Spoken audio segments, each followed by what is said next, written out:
Welcome back, and in more local news, residents of St. Vincent and the Grenadines who do not currently have house insurance are being strongly advised to consider getting this form of protection as the 2016 hurricane season approaches. The advice came from Director of the National Emergency Management Organization, NEMO, Howie Prince, when he addressed participants at a hurricane readiness workshop held here last week. Mr. Prince noted that a family home is a major investment which must be protected in the event of it being damaged or destroyed by a natural disaster, as the government may not be able to assist. The Atlantic hurricane season runs from June 1st to November 30th each year. Reports coming from Kanawha state that the beaches were underutilized before the development on the island. The beaches are now in contention between some of the residents of the island and the investors as it relates to land and beach access. They have imported tons of sands from Barbados to completely transform beaches, which some said have been underutilized before the development.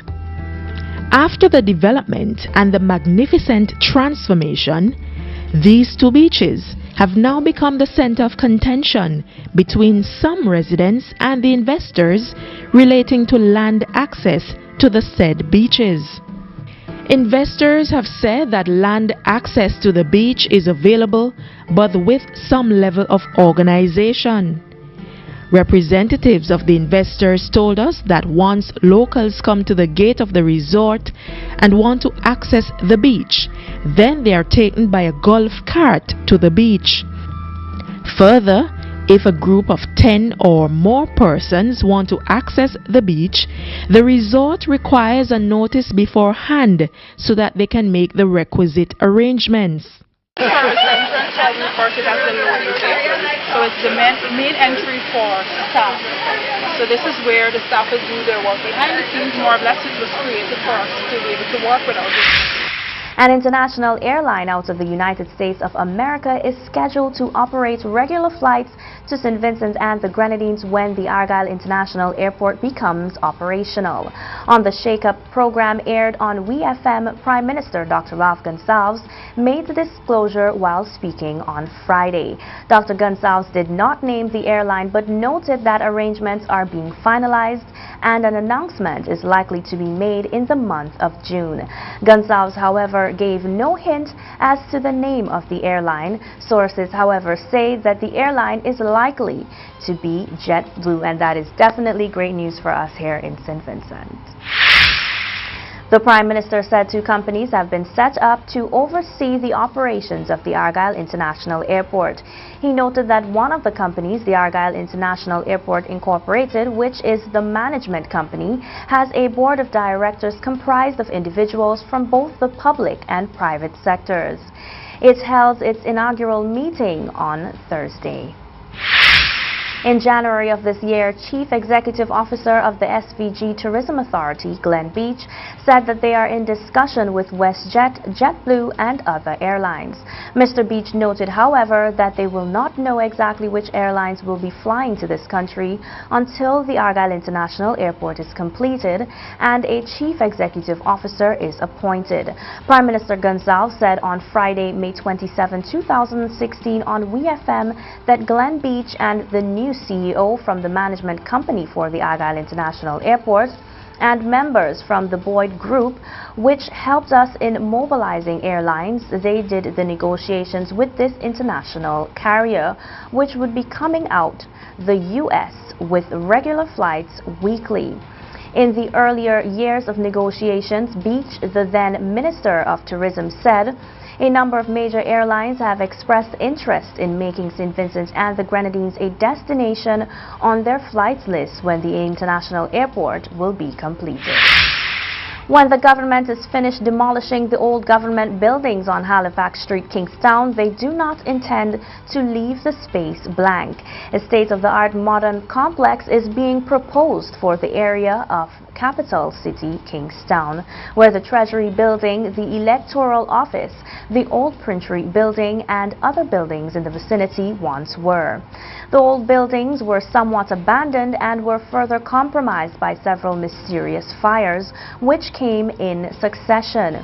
According to information available on the official Facebook page of the Agency for Public Information, demolition works are going steady. They even shared a few photos as to the proposed complex, which should take the space. More information will be released as to the type of complex and so forth. From what we can tell you at this time, the proposed complex is expected to be 3 floors high. The API last week went to the Grenadine island of Canouan and took a closer look at the Pink Sands Resort.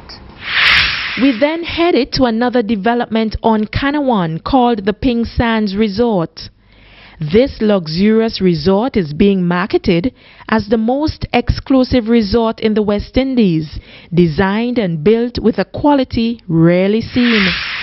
After a tour in Canouan by the resort staff headed by its public relations manager Helen Child and reservations manager Melissa Solomon, who both told members of the media that the resort is one of the best in the West Indies. This luxurious resort is being marketed as the most exclusive resort in the West Indies, designed and built with a quality rarely seen. After we were given a tour of this facility by resort staff, headed by its public relations manager Helen Child and reservations manager Melissa Solomon, it was not hard to envision why this resort is among the best in the West Indies. Courtesy the Agency for Public Information, we have images of the development on the island. Cheers.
Those were all of your local updates this evening. When we come back, Jeroni will present you with your sports news. Don't go anywhere.